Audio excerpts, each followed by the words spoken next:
Para presidir o dispositivo, gostaria de convidar o professor Dr. Fábio Veiga.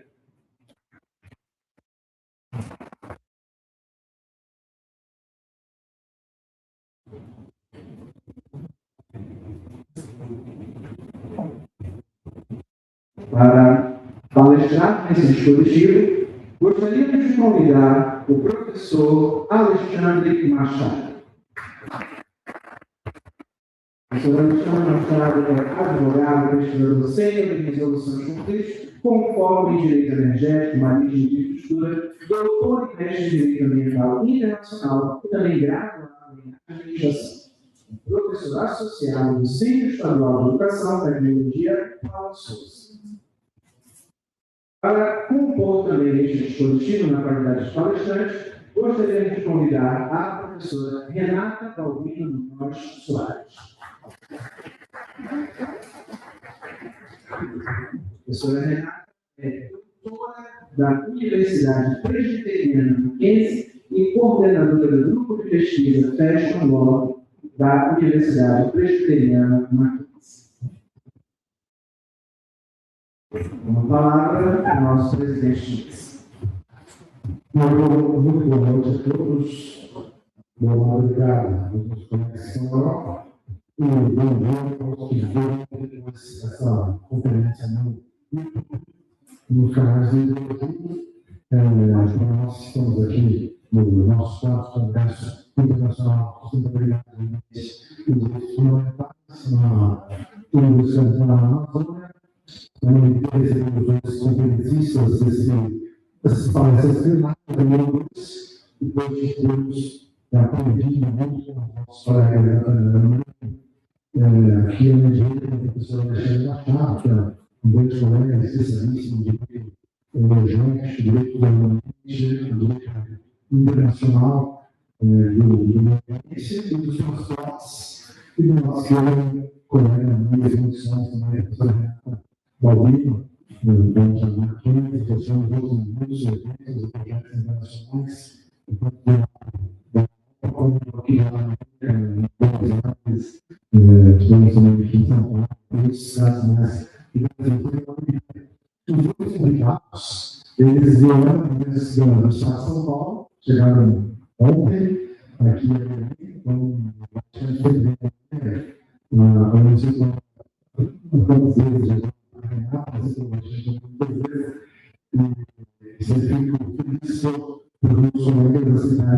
desafios, né, de atravessar o Brasil.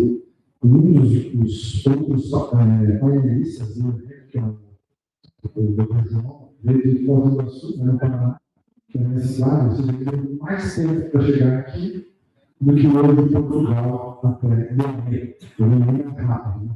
Belém de visão ainda, fechando no meio, ele demorou 11 horas para chegar aqui. Então, alguém vai fazer Portugal, que seria o Brasil também é o nosso país muito grande. Eu uso assim, professor de direito, vou dar 20 minutos para cada palestrante, depois adicionar mais 5, porém nós temos que terminar nossas conferências até outra 7 horas. Estou deixando ele sobre um tema muito importante nos nossos dias, que são o carbono, os eventos porque o carbono é uma coisa de roca. E o carbono o carbono na Amazônia tem que dar uma soberania, desafios jurídicos para a governança da integridade. Então, é um tema muito especial, em todos os que são na região norte do Brasil, especial nessa região, é conhecida porque é um mercado do carbono, de acordos internacionais. O professor Alexandre Machado vai nos explicar um pouco sobre isso, é muito importante para vocês que estão nos escutando. Bem-vindo, professor Alexandre. Boa noite a todos. Gostaria de agradecer o convite da Ana do Fábio, do Berjur, para poder estar colaborando com vocês um pouco sobre o que a gente vem estudando nos últimos anos. Eu acompanho o processo de elaboração de contratos de carbono há muitos anos, desde os primeiros, os que estão dando problema na região. Eu acredito que essa fala que eu montei, ela é bem voltada para alunos, juízes, advogados, a todos os interessados que muitas vezes conhecem a questão do carbono, mas não conhecem a prática elaborada desses contratos, desses modelos, e que a gente leva em termos de necessidade direta na elaboração. Então, eu prego a questão multidisciplinar do aprendizado do direito. Está bem, não, acho que ok. Então, eu envolvo o direito internacional, eu envolvo o direito civil, eu envolvo direito tributário, ambiental, marítimo, portuário, aduaneiro, uma transformação. A gente vem conversando isso desde a COP, na verdade, desde a pré-COP, tivemos na COP. O que a gente tem identificado? Primeiro, a gente é extremamente fértil, a gente precisa trabalhar essa transformação. A gente precisa começar a formar gente capacitada. O que a gente fala é que nós não temos problemas em relação à expectativa, nós temos o ativo, que é a floresta. Então, o nosso problema não está ligado diretamente na floresta, mas sim no ativo regulatório condicionado, que é um crédito propriamente dito. Eu tenho regras para fazer essa implantação, eu tenho regras para construir esse contrato.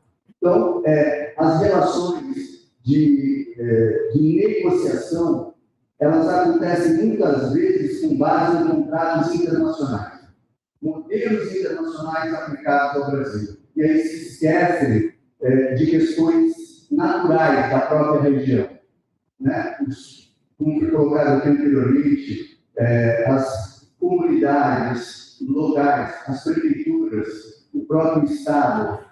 Eu tenho uma disputa de territorialidade totalmente distinta de outras partes do mundo. Isso tem que ser levado em consideração. Então, é certo a gente falar que o carbono não vai começar diretamente no mercado, mas sim na validade jurídica de seu território. O direito ambiental, por muito tempo, e ainda continua pregando a atividade de comando e controle, ou seja, a fiscalização, a imposição de uma norma, a fiscalização, o cumprimento daquela determinada norma. Isso é muito importante ainda. Só que agora a gente coloca um outro componente, que são os instrumentos econômicos desses mercados, baseados em ativos ambientais. O carbono entra dentro dessa perspectiva. Eu tenho, então, uma nova estruturação de mercado com o direito redesenhando essas instituições através de certificações, de uma estrutura de contratos, toda ela salvaguardada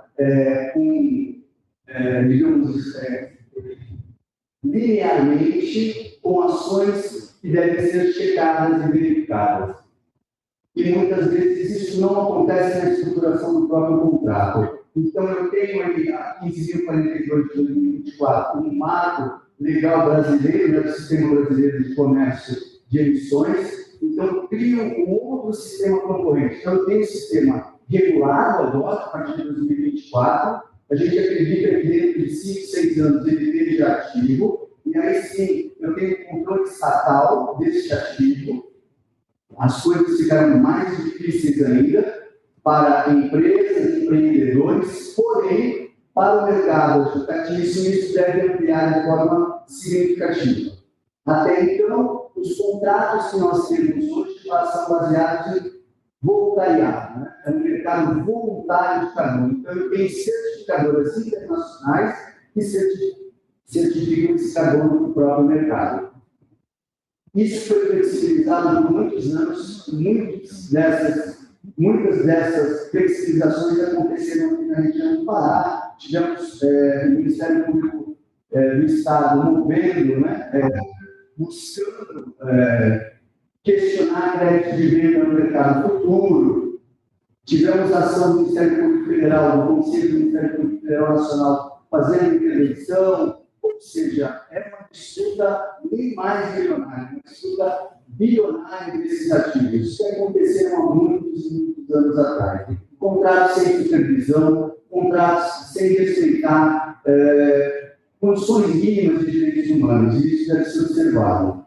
Então, dentro do concílio, né, de descoberta, né, e recém-construído, eu tenho potencial amazônico, eu tenho a nacionalidade, onde eu vou verificar se aquele projeto realmente, para poder fazer a formulação do contrato para a venda, se ele não existiria como negócio, ou seja, eu já teria que ter essa ação de prevenção, seja de desmatamento, ou seja de restituição de área.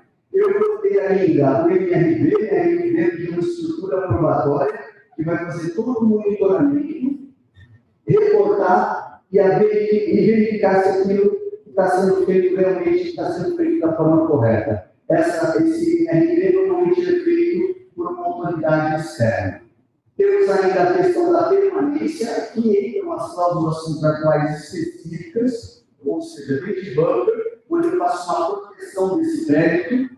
É um ativo extremamente volátil, por mais que pareça que não. Então, eu constituo uma determinada área, eu posso ter um incêndio, eu posso ter uma ação atemporal, eu posso ter um desmatamento, pode acontecer diversos fatores, esse ativo simplesmente some. Como é que eu vou garantir esse ativo? Então, um dos pontos fortes do contrato é essa proteção. Ela pode ser tanto culposa como dolosa.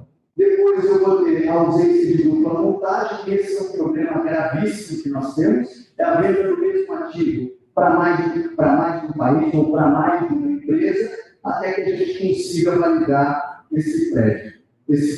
Ou seja, ele é um contrato privado que não vai criar diretamente o crédito, mas vai depender de uma validação externa, justamente com rigor para poder oficializar esse crédito. E por que a gente está discutindo isso, principalmente no Pará? Porque se levantou a hipótese de uma grande hidrovia aqui. A gente precisa ampliar a logística pelo lado norte, tanto a região norte como a nordeste.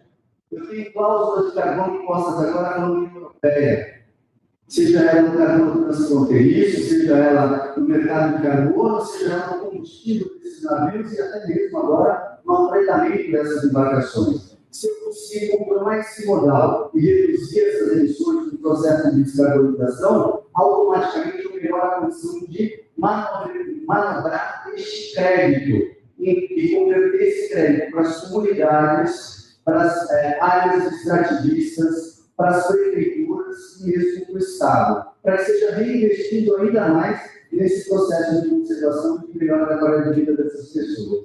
Okay? Então, dentro desse choque de regime e da modalidade normativa, eu vou ter lá um hectare na Amazônia, intervenção direta do direito civil na área contratual, do direito ambiental, do direito constitucional e do direito internacional. Chamo a atenção aqui para o direito constitucional, direito dos indígenas, fundamentais, função social da propriedade.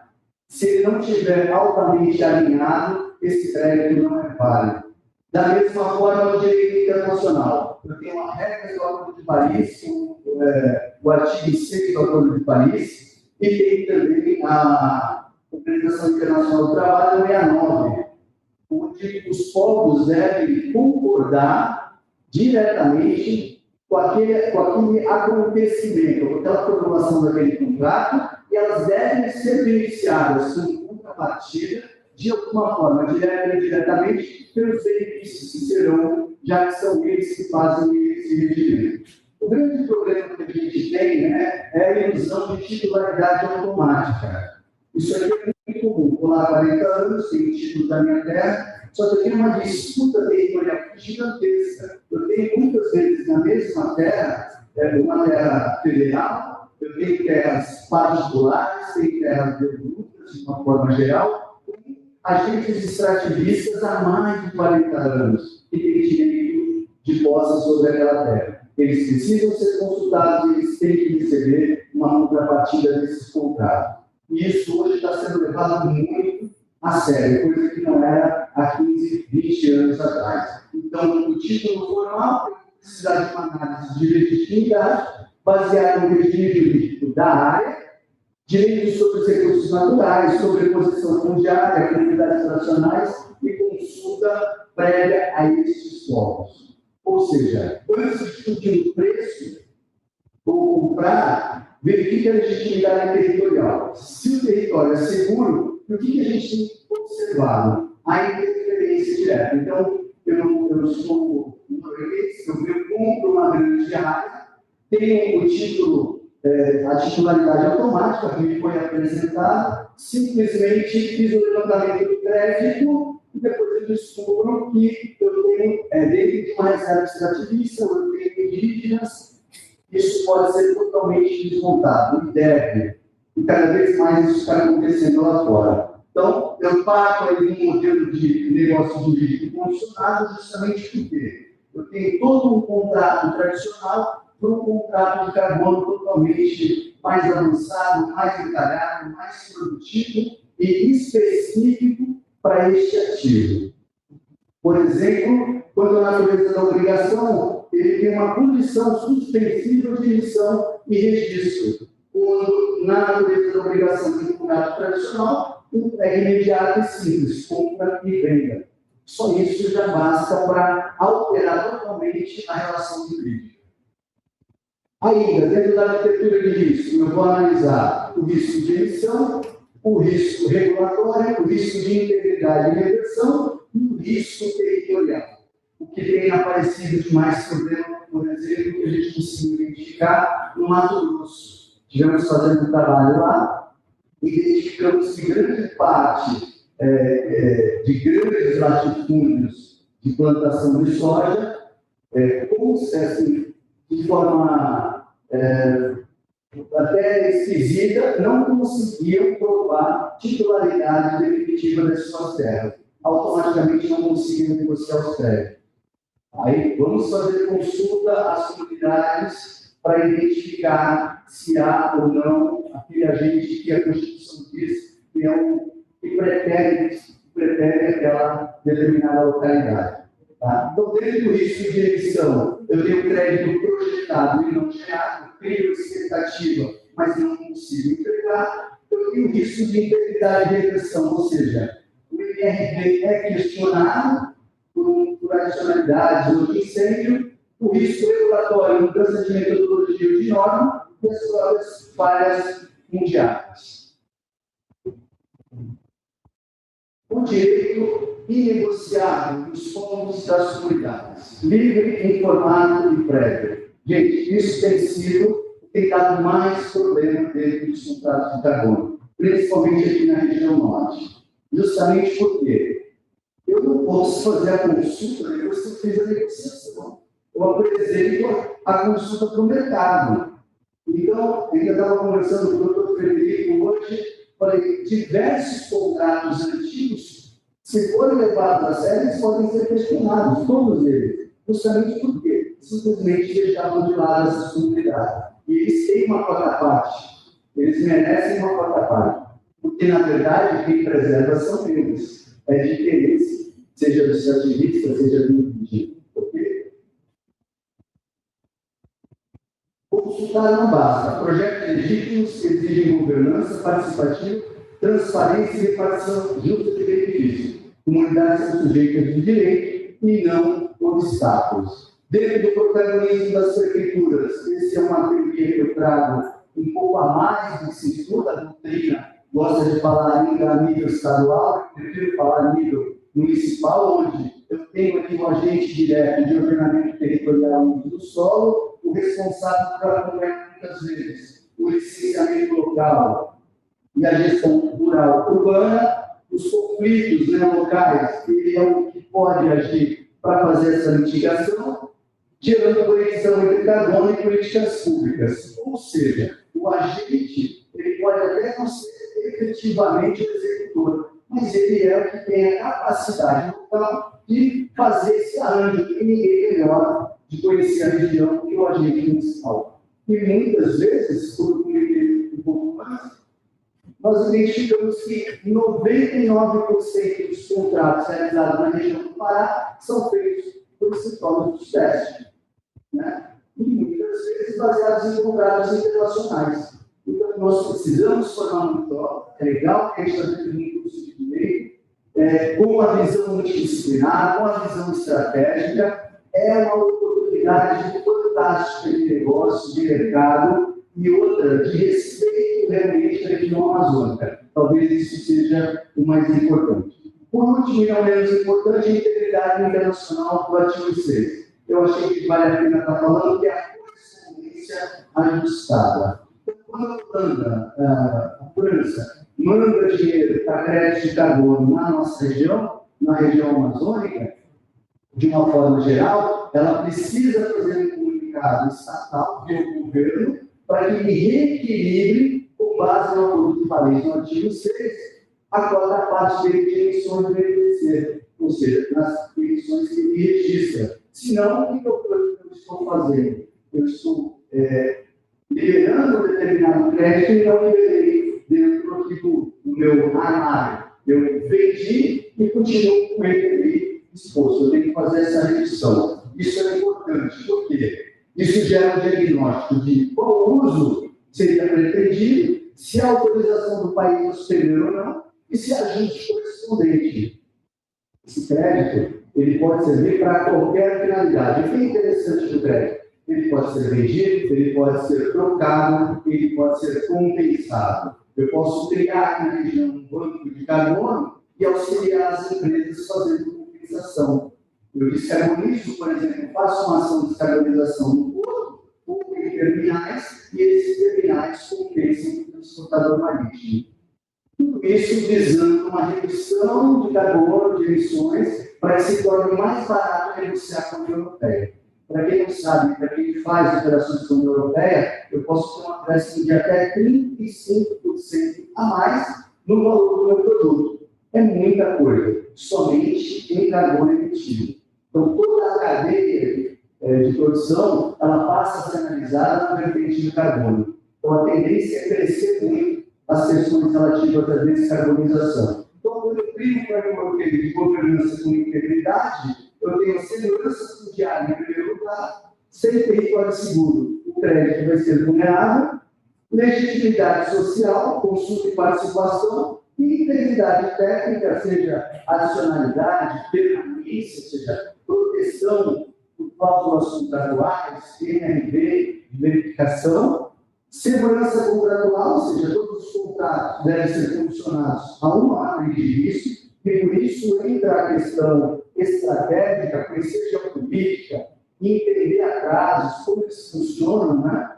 E, por último, a integridade internacional com a correspondência ajustada do artigo 6 que nós falamos. Eu deixo aqui algumas colocações bastante fortes e importantes. O direito é a última linha de defesa, gente. A garantia do carbono amazônico não é apenas a certificadora, o cumpridor do investidor, é o direito propriamente dito. Estruturar contratos que reflitam a realidade, não ilusões, a realidade da região amazônica. Proteger direitos legítimos e comunidades tradicionais. Ninguém melhor que vocês para conhecer essa realidade. É viver brasileiro. Garantir a integridade climática contra dupla contagem e reversão. Fazer com que esses contratos sejam legítimos e sustentáveis.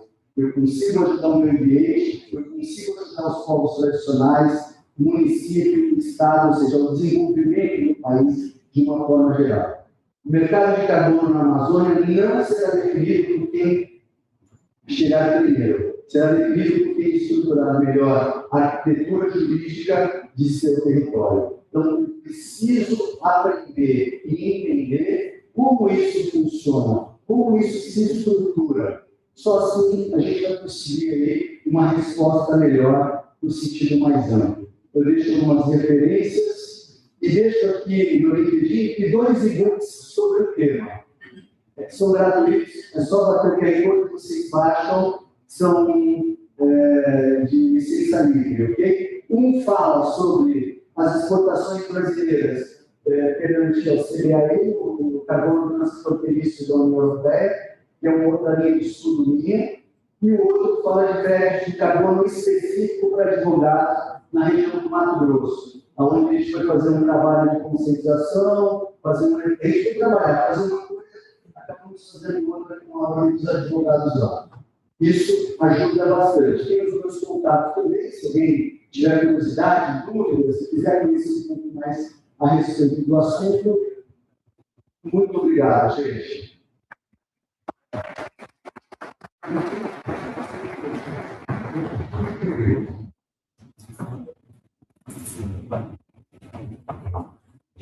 Muito obrigado, professor Alexandre.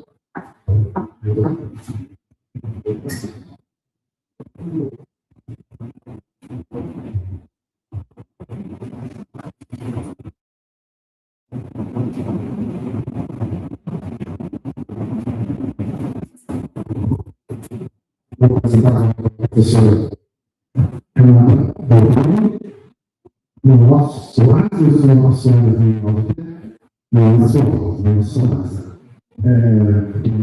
há muitos anos, como eu disse, trabalhava aqui, professora de pesquisa sobre fashion law, era sobre esse tema do fashion law, que é muito importante nos dias atuais, né, que nós temos uma consciência sobre o uso da obra, inclusive o uso das nossas roupas, daquilo que nós temos vestidos, né, e tem impacto sobre a sustentabilidade, sobre o futuro, de muitas questões que vão ao invés da construção, né, de uma roupa, e a professora Renata trouxe aqui umas lições. Então, a nossa direita pessoal, eu gostaria de agradecer novamente, professora Renata, eu pergunto aqui para o SAF, aqueles que pesquisam esse tema. Eu tenho alunos do mestrado, eu venho no próprio outro dia, uma aluna do mestrado que pesquisa esse tema, fashion direito, e nossa,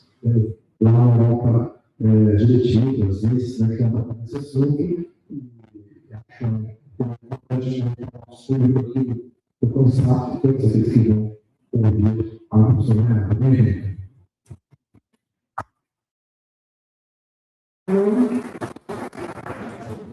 Boa noite a todos. Boa noite, Belém. É a minha primeira vez em Belém e é a minha primeira vez no Pará, mas não é a minha primeira vez na Amazônia. E eu escolhi esse tema também porque, além de não ser a minha primeira vez na Amazônia, eu tenho trabalhado com fashion law para a população da Amazônia que trabalha com modos criativos, artesãos, e empreendedores. E vou explicar um pouquinho para vocês como se deu isso e o que a gente tem desenvolvido com toda essa população. É um prazer estar aqui. Muito obrigada, Fábio, pela parceria de sempre, a todos vocês que estão presentes, ou aqui no auditório, ou online, né? A própria UNAMA, que nos recebeu com muito carinho aqui, aos professores, aos alunos, pesquisadores, enfim, a todos que se dispõem a ouvir temas novos. E esse, para mim, é um tema que eu estudo há 10 anos, é o tempo que existe fashion law no Brasil. Então, desde 2016, completando esse ano 10 anos. O que me move sempre na vida e no direito é a curiosidade. Por isso que eu escolhi para estudar esse tema, né, que é a relação entre o direito e o moral. Primeira vez que eu estou fazendo isso, gente, eu nunca fiz. Declarar que a minha palestra ela foi preparada por inteligência humana, né, por mim, e não por IA. E eu faço isso para dizer que eu me dediquei ao estudo desse tema, preparei essa palestra para esse evento, e portanto, sendo por inteligência humana, eu digo que a gente tem uma lei no Brasil que protege, né, os direitos autorais, né, da pessoa humana, que é essa lei 9.610 de 98. Não sou contra a inteligência artificial, utilizo para muitos gráficos, pesquisas, mas queria dizer para vocês que eu preparei com todo carinho a integração desse tema hoje aqui.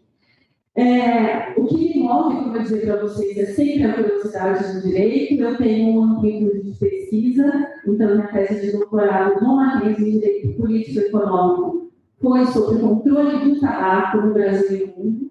Então, ligado à saúde pública, e eu estudo isso desde 2010. Tem um livro publicado que se chama Direito de Tabaco. Então, para mostrar para vocês, a amplitude. E trabalho, né, então, estudando essa indústria, que é uma das maiores do mundo, assim como a da moda também, é uma das maiores do mundo. E o direito da moda eu comecei a estudar num grupo de pesquisa da Mackenzie, que estudava contratos, e aí eu passei a pesquisar a relação com a cadeia da moda. E aí nasceu o estudo do Fashion para estudar a cadeia criativa da moda, a cadeia produtiva da moda e o pós-consumo. Então, o direito pode ser instrumento, né, da criação de moda, da manufatura e do pós-consumo, que é a proteção ao meio ambiente. Toda essa cadeia. Eu estudei na Itália, no Milano Fashion Institute, fiz uma especialização lá que foi maravilhosa, porque trouxe como seus pilares não só o direito, mas também o design e os negócios de moda. Então, a gente pôde entender um pouco, né, toda essa transdisciplinaridade que o direito tem. E eu queria dizer para vocês que eu coordeno a primeira clínica jurídica de fashion law do Brasil, e essa clínica tem como um dos projetos, o projeto no Centro de Bionegócios da Amazônia, que é o CBA, que está em Manaus, e nós temos atendido algumas marcas e artesãos criativos, empreendedores da Amazônia, com orientação técnico-jurídica em 3 pilares. Um dos pilares é a propriedade intelectual, que envolve a cadeia e a criação de moda. O segundo são os contratos. E o terceiro pilar é o empreendedorismo. Então, a gente tem na prática trabalhado, né, com esses atores dessa cadeia. Muito bem. Eu queria começar com algo que a COP30 foi aqui em Belém, que eu fiz de tudo para estar presente, não consegui. Mas eu prometo que eu virei muitas vezes para cá a partir de agora. E a COP30 ela trouxe 2 tendências, ou 2 pilares, que são os 2 que eu escolhi para falar hoje. O primeiro deles, a bioeconomia, né? Então, especialmente falar de produtos relacionados à moda à base de ingredientes amazônicos, e a rastreabilidade. A rastreabilidade, na relação com o direito, ela é muito importante. Eu vou contar um pouquinho para vocês o que eu tenho estudado, o que tem acontecido na União Europeia e o que a gente deve olhar também aqui no Brasil. Bom, a partir disso, qual é a relevância da gente estudar a moda brasileira, a moda no Brasil? E sempre que eu, como eu estudei na Itália, sempre que eu vou a esse instituto ou a outro instituto italiano, que eu também faço parte, dar uma palestra, o interesse sobre moda brasileira, a Amazônia é enorme.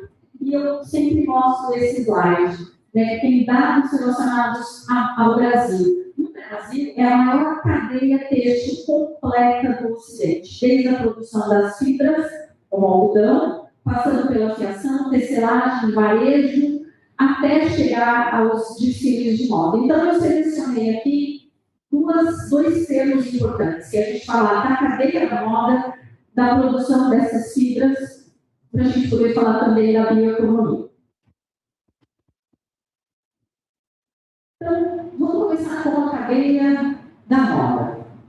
A cadeia da moda tem um economista italiano, que também trabalha no Brasil, Enrico Chieta, que ele diz que a moda é um produto criativo e manufatureiro, ou seja, ele é um produto criativo híbrido, que o difere de outros produtos criativos, como a indústria da música, né, a indústria do cinema. E por que ele diz que é híbrido? Porque nós temos a cadeia criativa, onde são os designers, os estilistas, mas o produto moda ele tem que ser manufaturado. Então, eu tenho, além da cadeia criativa, a cadeia produtiva, então a produção, a importação, a exportação, a distribuição, a comercialização, até chegar ao mercado de consumo. Então, os contratos são muito importantes. A preservação dos direitos humanos, seja desde o momento da criação até o momento, né, do produto, de colocar o produto moda no mercado. Outras questões importantes jurídicas que nascem aqui, além dos contratos, dos direitos humanos dos trabalhadores, né, da preservação de direitos fundamentais, a gente tem como é que esse produto chega hoje no mercado de consumo. E acredito que muitos aqui, né, utilizam né, o comércio online, a compra online, e quem é que anuncia, né, quem é que oferece esses produtos, os influenciadores. Os influenciadores têm responsabilidade civil por aquilo que eles, né, ofertam, será que a gente pode dizer assim? Então, é outra relevância importante do direito. E depois, o pós-consumo, a questão ambiental, o descarte de produtos, né, o descarte de material, o quanto se gasta de água, os corantes nos oceanos, né? Então, tem muitas questões importantes no pós-consumo. Só que essa cadeia, hoje, é uma cadeia que pode ser considerada rastreável. Esse slide foi o único que eu pedi para a IA fazer, organizar para mim, colocar os desenhos, assim, bonitinhos e tal. Foi o único. Eu não digo que foi o melhor, né? Não parece que foi o melhor de todos, não. Mas esse eu pedi. E aí, por que é rastreável? Porque a gente tem que declarar de onde vem a matéria-prima. Como foi esse processamento? E aí tem a confecção, tem a marca, a etiquetagem, origem, certificações. Eu tenho que declarar de onde vem isso. Quem fez o transporte? Quais são as lojas que vendem aquele produto? Quem comprou? E o pós-consumo? Será que eu tenho como reutilizar esse produto? Eu vou reciclar ou eu descarto? Então, essa questão da rastreabilidade é talvez um dos temas mais atuais hoje para a questão da moda e do direito. A moda é essencialmente transdisciplinar. Muitos passaram por aqui hoje, disseram, eu fiquei muito feliz por isso, que o direito é interdisciplinar. Que não dá para pensar no direito a não ser, né, dessa forma. E eu sempre fiz uma pesquisa na minha vida interdisciplinar. Então, eu contei para vocês a questão do meu doutorado, depois do estudo do TECMOL, sempre eu tive esse olhar. E aqui eu trouxe alguns exemplos para vocês das disciplinas que fundamentam a moda, que é essencialmente transdisciplinar. Então, a gente, quando fala em produto, a gente tem a questão da agricultura, da engenharia, o design, da química. Quando a gente fala em processo produtivo, eu tenho tecnologia têxtil, eu tenho modelagem, fingimento, gestão, logística. Quando eu falo de desejo, consumo e tendências, eu tenho história, eu tenho a psicologia da moda, eu tenho a antropologia, entender o ser humano, eu tenho a semiótica, eu tenho as artes, comunicação, e eu tenho também direito na regulamentação. Eu, quando fui falar dessa temática na Itália, eu fiquei pensando como é que eu poderia dizer para eles, né, da importância na criação da moda, do pensar, né, da moda, e que nome eu usaria. Eu usei esse nome, a moda raiz. Quando a gente pensa na ideia de criação da moda, a gente tem muitas ideias que são conectadas à cultura. Nós temos ideias, então, que levam em conta as questões indígenas, né? E aí na Itália eu acrescentei o modo italiano de se viver, o biodesign e a proteção ambiental, e aí eu dei vários exemplos da Amazônia, como o exemplo do pirarucu, que é um peixe da Amazônia, né, que chega a 3 metros. Eu sou apaixonada por pirarucu, quando eu descobri esse peixe, porque é muito importante, é um tipo de economia circular, né? E é um produto que e é um peixe que tem controle, tem uma regulamentação específica. Então, eu levei esse caso para eles. E a identidade que a nossa moda nacional tem. Então, trazendo questões que estão ligadas às nossas raízes, à nossa cultura, isso está muito presente na criação de moda e deve ser protegido. O que automaticamente nos leva a pensar que, quando envolve questões indígenas, surge aí o pensar na apropriação cultural. A gente não tem uma regulamentação para a proteção, né, das criações, exemplo, indígenas. Bom, então, falando na questão de materiais, a primeira vez que eu estive na Amazônia foi em Manaus, no lançamento de um projeto sobre curadoria curauá, que é uma espécie de abacaxi. E como a fibra do curauá poderia se tornar uma fibra têxtil, então eu fui no lançamento dessa pesquisa. E estive lá, né, no Centro de Bionegócios da Amazônia. E a partir daí comecei a entender um pouco mais, né, como é que funcionava isso, os biomateriais, aqui a gente tem as biojoias, que eu aproveitei hoje para conhecer alguma delas aqui em Belém. Mas o Júnior, que é um grande parceiro, né, assim como o Fábio, nessas questões, o Júnior não é de direito, é um grande pesquisador de biomateriais. Ele esteve recentemente na clínica jurídica de Tecnológico Mackenzie para capacitar os nossos alunos sobre essa temática de bioeconomia e biomateriais. Levou materiais, como vocês podem ver aqui, a gente está numa sala do Mackenzie, mostrou para os alunos e ele disse essa frase muito importante, que 80% do impacto ambiental de um produto vem do material desse produto. Como é importante a gente desenvolver, então, esses biomateriais. Então, a bioeconomia, que é a economia que gira em torno de um lugar, eu escolhi estudar nos últimos tempos, né, esse lugar, essa bioeconomia relacionada à Amazônia, e os biomateriais, que podem ser muitos, né, quais seriam? Né, que benefício ele traria para as empresas a pesquisa desses biomateriais? Então, a sustentabilidade, a melhoria de indicadores sociais e ambientais e a adaptação às regulamentações de ESG. Então, o exemplo que eu me baseei é esse da fibra de curauá, que já foi mais desenvolvido, né? Eu vou mostrar para vocês onde a gente já teve uma marca de moda que já fabricou um poncho, né, de fibra de curauá, inclusive já levou para a Europa, né, já mostrou num dos estudos em Londres esse material. E a segunda coisa importante relacionada a isso, que eu participei em agosto do ano passado de um evento internacional em Brasília, que falava dos resíduos sólidos. E aí é muito interessante porque a gente começou a palestra dizendo, olha, parece que a moda descobriu só agora, a população descobriu agora que o peixe é um resíduo sólido. E aí, para onde vão esses resíduos?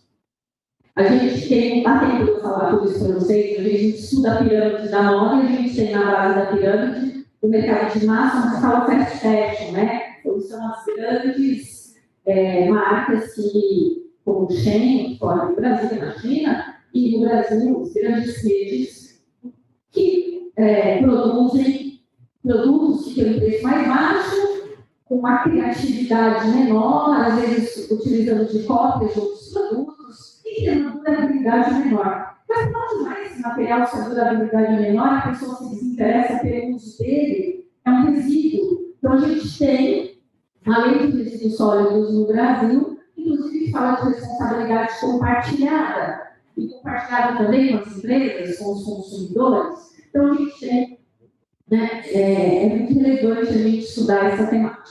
Aqui são as pesquisadoras que desenvolveram, né, o estudo do curauá, lá na Amazônia, e essa é a marca, e essa fibra de curauá, com essa fibra foi feita, né, foi feita essa peça. Linda, né? E eu vi pessoalmente quando estive lá, agora em fevereiro, na inauguração de um centro de inovação no próprio laboratório aqui no CBE. Muito bem. Nós temos também, que cortou um pouquinho aqui talvez, mas tem aqui alguns resultados importantes da COP, o relatório, né, que foi feito.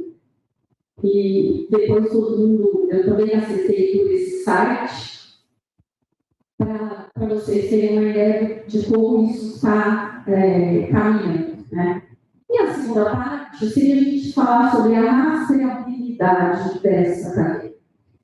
E o que está sendo feito na Europa, e aí eu sei que o Fábio está lá, Fábio, depois você, por favor, acompanhe isso para mim, que a gente possa trocar essas ideias, foi criado o passaporte digital de produto. E ele passa a partir desse ano, vai começar a entrar em vigor de 2027 para o têxtil. Todo têxtil na Europa terá obrigatoriamente um passaporte digital do produto que vai mostrar a rastreabilidade de toda a sua cadeia. Isso vai ter relevância para o Brasil? Bom, se o Brasil deseja competir no mercado europeu, não. Porque não vai entrar no mercado europeu sem passaporte digital de produtos. Isso também é muito importante para o direito, porque é uma forma de se controlar, de se inibir, né? O trabalho análogo à escravidão nessa indústria, que é muito, de uma ocorrência muito alta, a preservação de direitos humanos e tantas outras questões. Então, qual é o futuro da moda? É a transparência, a rastreabilidade e a confiança. Na Europa, já entrará em vigor o DPP, né? O passaporte digital de produtos, que é um registro digital de toda a jornada de uma peça de roupa. Desde a sua fibra, de onde vem aquele algodão, até o pós-consumo.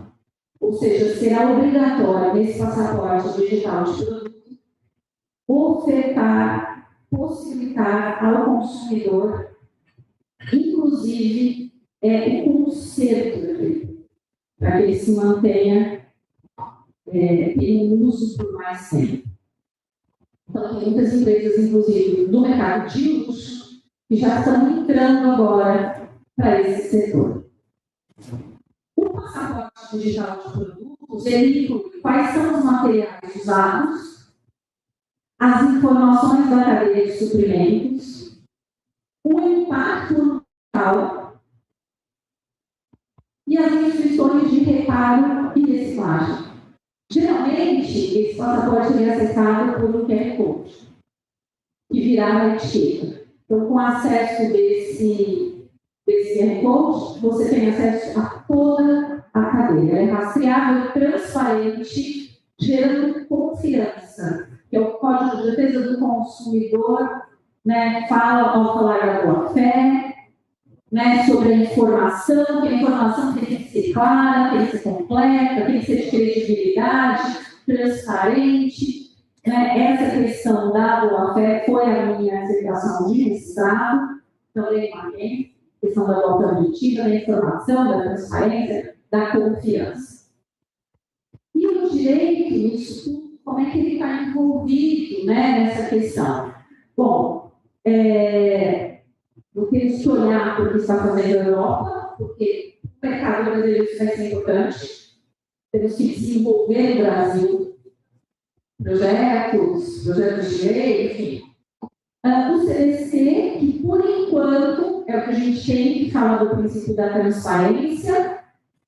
E nós temos um projeto de lei na Câmara que cria um Sistema Nacional de Justiça Reversa para resíduos têxteis, que traz um dos seus artigos a previsão de rastreabilidade de resíduos descartados. Então, mais para a questão, e aí, como vocês falaram de tributário, não é a minha área, mas gostaria de depois trocar ideias sobre isso, porque com todos os empresários que eu conversei em São Paulo, a pergunta é no sentido fiscal?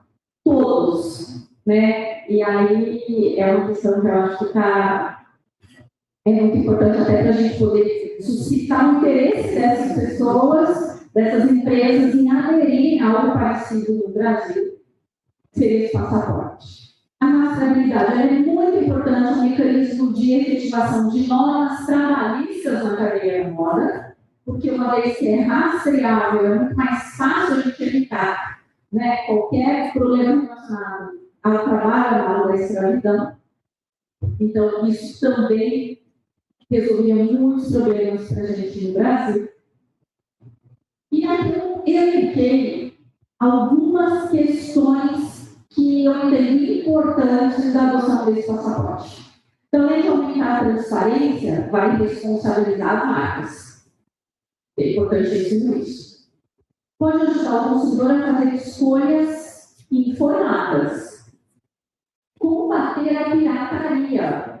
E a Europa luta contra isso, o Brasil também.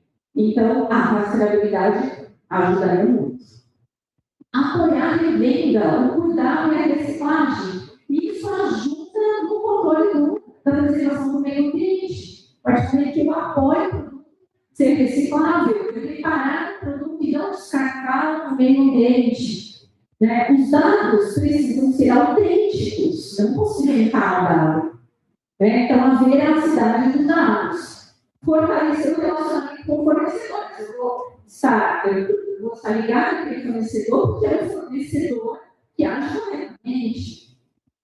Permitir cuidados posteriores à revenda do produto. Construir a confiança do consumidor. Contar a história completa do produto. A gente vê a questão da geração Z hoje, que é muito pequena, que eu estudo muito, eu gosto muito de estudar as gerações, e a geração Z é uma geração que busca muito, além da experiência, busca muito a confiança, a transparência, e quer saber a história da marca, a história do produto. Informações detalhadas e auditáveis. Eu preciso fazer auditoria daquelas informações, né? E aí eu vou ter uma padronização maior, eu vou ter uma facilidade de exportação. O combate ao greenwashing, quer dizer, não é sustentável só na palavra, ele tem uma prática efetivamente sustentável. E o uso de tecnologia blockchain na indústria. A moda pode se valer dessa tecnologia para poder rastrear, né, a cadeia, toda essa cadeia.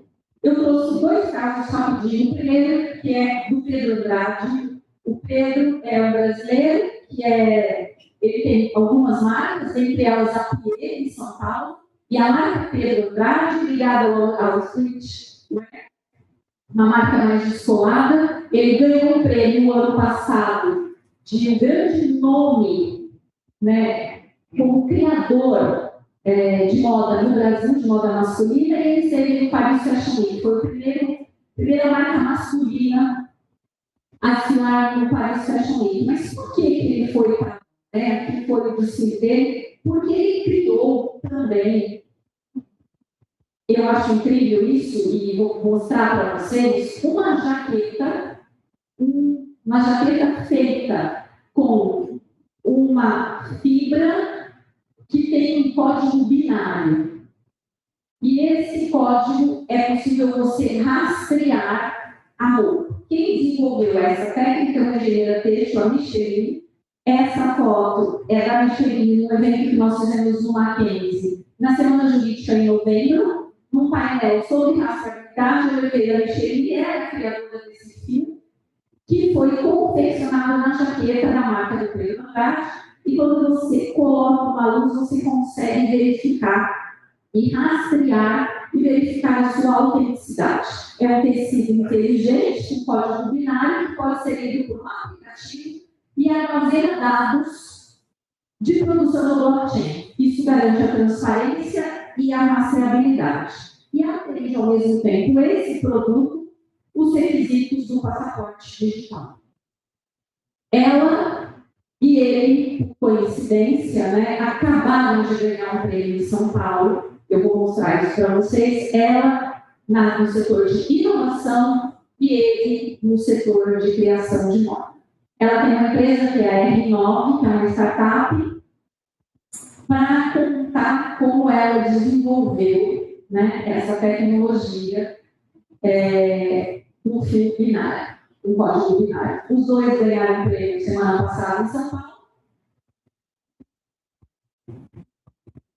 E eu chego ao fim aqui, não podendo deixar de falar de algo que eu queria trazer de Belém, né? Mesmo sem conhecer, eu fui pesquisar alguns assuntos e que eu pensei, eu sempre saio muito transformada dos lugares em que eu vou.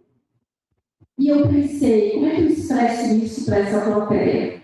E eu encontrei um trecho desse poema, né, do Ribará, que é poeta advogado do Pará, foi, né, muito aclamado aqui, e ele diz: um homem cresce espalhando um reino que foi feliz. E eu pensei, é bem isso, né? Porque eu venho para cá para trocar com vocês, né, através de uma palestra, mas a troca vai além disso. A troca vai com os artesãos que eu visitei, com as paisagens que eu vi, com as pessoas que eu conversei, né, com todo esse contato que eu tive, e eu também saio daqui fazendo parte, né, do que eu vivi. Então, eu estou nessa casa fraternária, descendo o Belém, dizendo que eu levarei comigo o que eu vi aqui, e que um homem cresce espalhando o bem que ele foi feliz. E eu tenho certeza que eu vou espalhar também muito do que eu vi aqui, do que eu vivi, com quem eu conversei e tudo que eu aprendi. Obrigada. Quero falar muito mais que isso, mas eu tenho que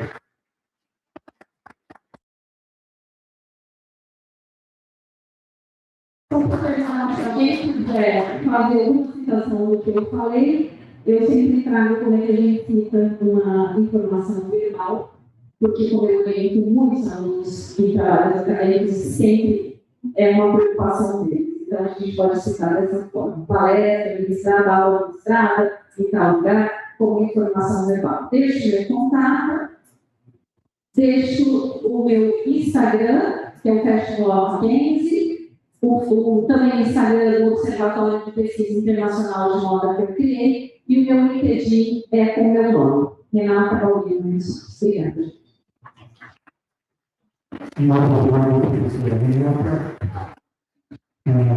Sua apresentação fecha, muito bonita. Você tem uma capacidade enorme de conhecimento ao público que normalmente não conhece, que alguma outro nem conhecia. O professor Renato Feijão, que ela publicou na editora João Medina, né? Acho que em 2023, eu recebi esse livro e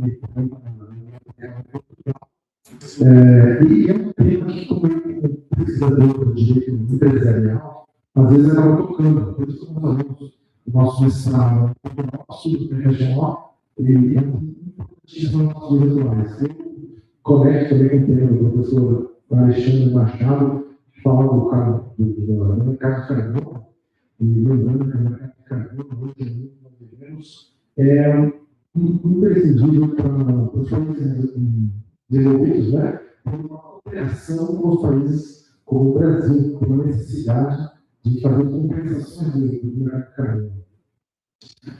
Outro tema que conecta com a professora Renata, quando ela fala das cadeias de produção, cadeias de valor, né?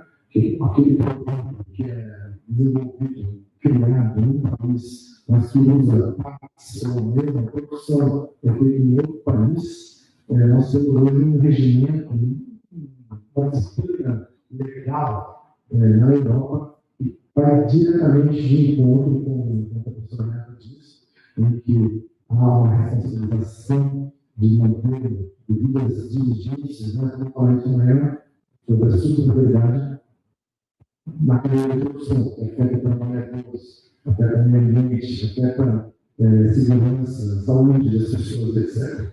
Então, coisas vão ser muito importantes. E deixar também aqui aberta a oportunidade do público, e que quem quiser fazer um tipo de pergunta aos nossos coletivos, vocês têm a oportunidade de fazer perguntas, aqui nós não temos problemas com perguntas difíceis ou fáceis. As perguntas são importantes, né? Então, queria deixar esse espaço aberto, se alguém quiser fazer um tipo de pergunta, e se você à vontade, doutor Eduardo.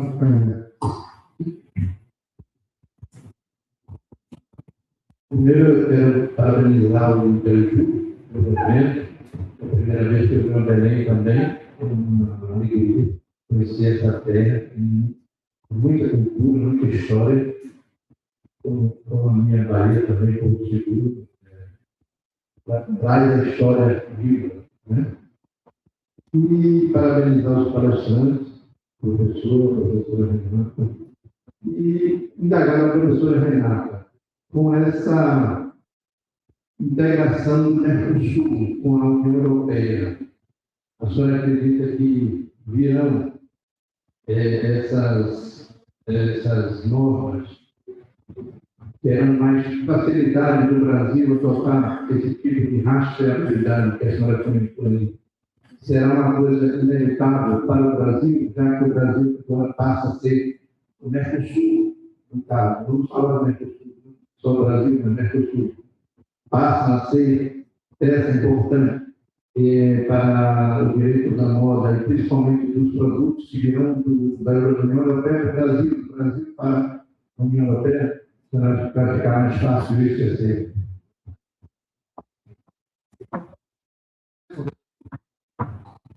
Obrigada, José Eduardo, pela pergunta. Pelo que eu tenho conversado com os economistas, e também lá em São Paulo a gente tem alguns eventos para ouvir a indústria, essa relação está totalmente ligada ao que eu coloquei aqui. Eles querem saber se vai ter sentido, porque realmente eles estão pensando muito no custo. Eles podem pensar na sustentabilidade, mas está ainda no Brasil muito atrelado, isso vai custar para a indústria. Então, acho que é uma conversa necessária que a gente precisa ter, e aí tem que haver uma comissão de estudiosos, né? Não é só o direito, não é só a moda, precisa de economia, precisa do direito econômico, enfim, do direito tributário, do direito ambiental. A gente tem que começar a pensar no direito não de forma compartimentada. Eu acho que essa é uma grande questão. É uma questão que eu falo muito nas palestras que eu dou, não críticas, que eu comecei a pensar isso, e, inclusive a compartilhar, citando até algumas personalidades muito importantes hoje, livros americanos, enfim, a gente tem uma tendência, passou muito tempo por período de especialização, né, e deixou de ter uma visão global, holística das coisas. E acho que a gente precisa voltar a ter isso. Mas, para te responder, tem um economista italiano que eu cito aqui, que ele diz: não existirá mais a possibilidade de empresas não serem sustentáveis. Não haverá essa possibilidade. Quem não for sustentável não vai ter investimento, enfim. E aí, a gente começa a perceber um passo a mais. Né? Nesse caminho, quando a Europa começa a adotar, e não está adotando a partir de agora, ela já adota a rastreabilidade e o passaporte digital de produtos em outras áreas, em outras indústrias. Está começando agora no peixe, já tem as baterias, a China já implementou. Então, a gente começa a perceber que não vai passar fora disso.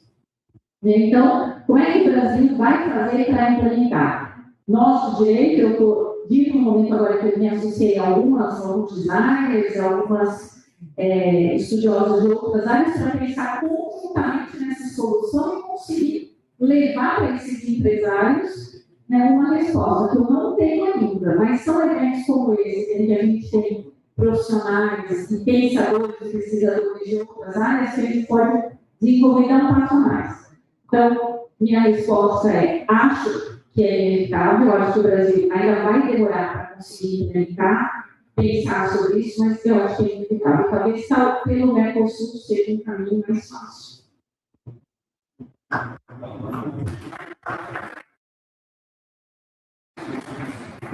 O acordo do Mercosul é bem pontual quando se trata de União Europeia. Ele passou por alguns europeus, inclusive chegando à Corte Europeia, e o que a gente tem de visão para o mercado brasileiro é tudo que é feito no mercado europeu, ele vai repetir de forma direta em todos os membros que fazem parte do Mercosul. Então, a partir de julho, agora, como a Renata comentou, vai ter que queimar agora as roupas, o excesso de roupas que não eram consumidas a partir de julho de 2026, eu acho, por causa das emissões. A questão da pegada de carbono. Então, o que está acontecendo? Eu tenho uma forma de controlar o mercado, são que os europeus fazem. Se eu cobro do meu nacional, eu vou cobrar de você. Quando eu surpreende a dando uma ira, ele é bem pontual, ele não é tão aberto como se imagina.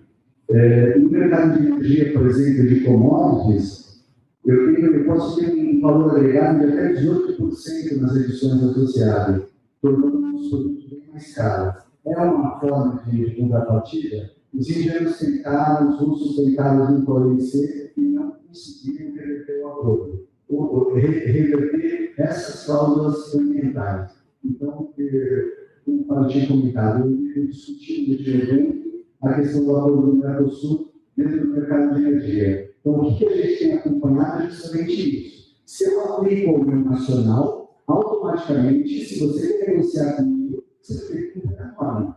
Eu tenho uma diretiva, você cumpre. O contrário, não. Saiu agora a ONU, né? Eles colocaram, fizeram uma revisão, porque estava tão acontecido as empresas internacionais, eles iam ficar, inclusive, sem fornecedores se eles chegassem no extremo. Aí eles reviram, fizeram uma revisão na legislação e abriram um pouquinho mais o mercado. Mas é certo que tudo que gera efeito ambiental contrário vai ser fechado. Obrigado, Alexandre. Os estudantes aqui, né, eu vou as professores, vocês estão aqui, acho que eu vou aproveitar a oportunidade, né? Podia aproveitar a oportunidade que vocês estão aqui dando um relatório, passar uma pergunta do relatório para os nossos palestrantes.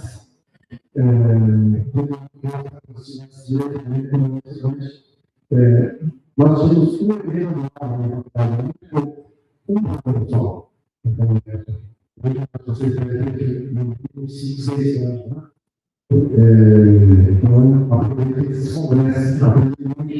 O fundo tem um colega de mim.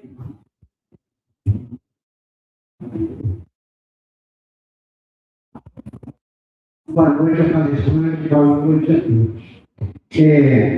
A minha pergunta direcionada exatamente a problema da trabalho escravo e cadeia produtiva na área escolar, o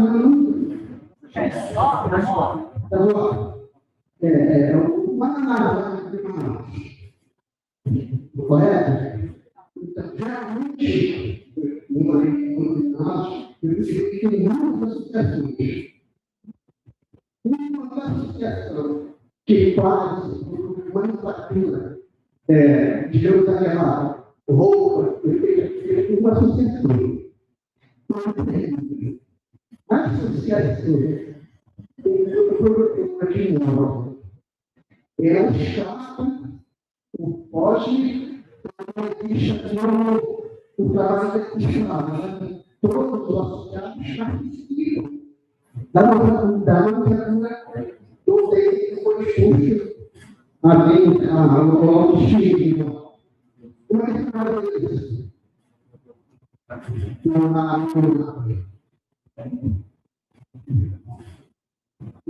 sei, a pergunta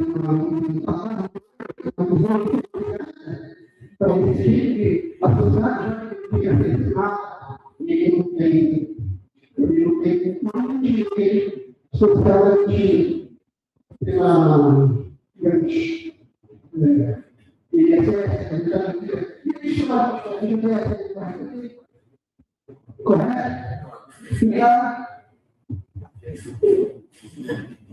Alô? Até acho interessante, Fábio, se você permitir, como ele entrou na questão trabalhista, passa um nome. Sérgio. Como ele entrou na questão trabalhista, acho que o José Eduardo, que é um advogado trabalhista, poderia também ajudar a gente aqui. Eu não sei se eu entendi totalmente a sua pergunta, então eu vou trocar uma ideia com você. Então, tem uma associação e você tem ali artesãos que participam dessa associação e que desenvolvem essa fibra. Essa fibra, ela é utilizada por uma determinada marca, é isso? E ela não remunera adequadamente essas pessoas, é isso? É uma das questões que a gente vem debatendo, né? Quando a gente fala em rastreabilidade, que a gente fala em transparência, em história das marcas, essa rastreabilidade vai mostrar, né, de onde veio esse produto, de onde veio, quem fez, quem fabricou, quem desenvolveu a fibra. E a partir daí vai ficar evidente quem participou, quando essa pessoa recebeu, se os direitos dela foram preservados. Um exemplo simples que está muito ligado com as outras palestras. Nessa pesquisa de fibra até chegar ao produto final, não tem que, quando você compra um algodão, uma fibra, você não tem que dar nota fiscal. Então, isso a gente não costuma fazer. A moda, muitas vezes, quando a gente vai atender um empreendedor, a gente percebe que ela é muito informal. Não há esse tipo de prática, não tem contrato, não tem nada. Então, eu acho que a rastreabilidade vai ajudar a regularizar aos poucos todos esses problemas que nós temos na cadeia, que são muitos, que não é o direito, uma área do direito que vai resolver, não é o chamado direito da moda. O direito da moda, o que ele é? Ele tem na sua base diversas disciplinas jurídicas, então o direito do trabalho, o direito ambiental, o direito tributário, o direito civil, que é a minha área, junto com peculiaridades da indústria, para que todo mundo consiga, junto, chegar a uma preservação de direitos. Eu acho que é basicamente isso, acho que a rastreabilidade vem ao encontro da preservação de direitos a partir do momento que ela é uma demonstração clara e transparente do que acontece na cadeia. O que o senhor trouxe aqui é um fato que acontece na cadeia e que não preserva direitos trabalhistas. Então, a partir do momento que isso for sendo exigido, vai facilitar nós controlarmos esses aspectos e melhorarmos no interesse da preservação dos direitos, inclusive dessas pessoas. Quando eu a resposta ao Sérgio, os artesãos eles não são considerados trabalhadores. O direito, inclusive, até na relação do consumo, o artesão é considerado um profissional, ele não é considerado um consumidor.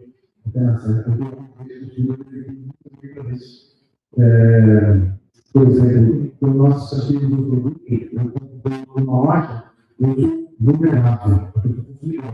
Mas se eu compro um quadro de pintura, uma loja, se eu quero aquele artesão, esse artesão não é vulnerável, ao contrário, ele é um profissional.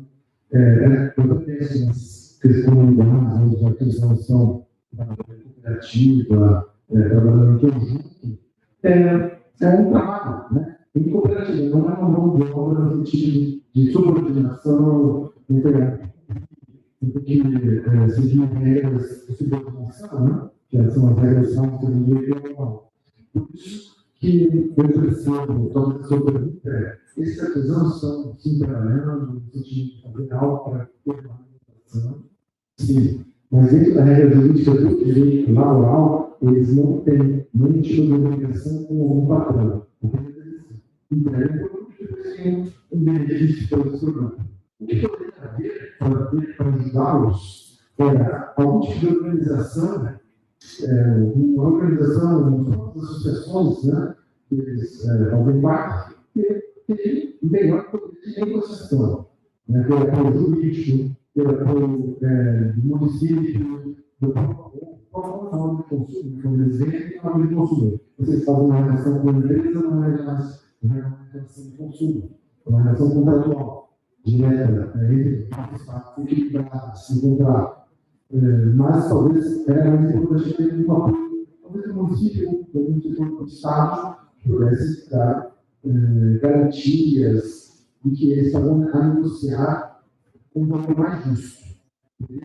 Essa é a resposta. Porque eles nunca serão trabalhadores, terão pessoas que vão fazer contratos, né? Mas que esses contratos sejam justos para beneficiá-los no poder de negociação. E mais para essa linha, a relação contratual mesmo. Mas eu estou perguntando, porque de fato, né?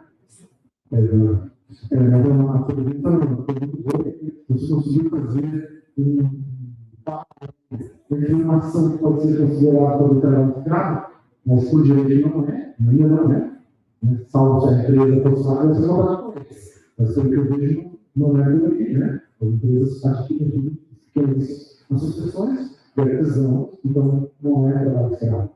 Mas eu vejo que é uma relação contratual. Acho que é mais a questão da valorização da remuneração daquele trabalho, naquele produto deles, né? Eu acho que a questão artesanal está se valorizando. Eu vejo muito pela forma do contrato. O que acontece é que normalmente eles trabalham no modelo de cooperativa. Se eles são nas diversas áreas. Eu acho que o que você quis dizer é o seguinte: quando esses artesãos trabalham pela marca especificamente, aí sim ele passa a ter uma relação trabalhista. Se ele trabalha exclusivamente para aquela marca e dentro das regras se configuram como trabalhador, ou seja, horário privado, horário para sair, subordinação, aí eu acredito que nem daria esse modelo. É que é muito pouquinho isso. Você viaja, você vai para Monte, aí você tem lá na comunidade, você tem as ações das senhoras lá que fazem artesanato, as outras fazem venda, outros pesca. É meio na informalidade. Quando você tenta tornar isso um CPF, um CNPJ, aí a coisa muda. Se você tivesse imaginado alguém, uma marca, dá para entender. Se eles vendem isso com uma cultura e pagam uma enxaria de trabalhador. Aí é complicado. Muito bem, então, se a gente fechar isso aí, vamos orar, agradecendo aqui os nossos vereadores, também agradecer a presença de todos vocês. Hoje, nós vamos orar com os colegas presentes, os nossos convidados. Não sei se o papai quer falar alguma coisa, se eu posso encerrar, mas antes de encerrar, queria dizer que amanhã, a partir das 2h, horário brasileiro, teremos painéis presenciais aqui nas salas da UNAM. Vários painéis simultâneos, vocês podem vir assistir com os participantes que estão apresentando suas pesquisas, das 2 até as 4.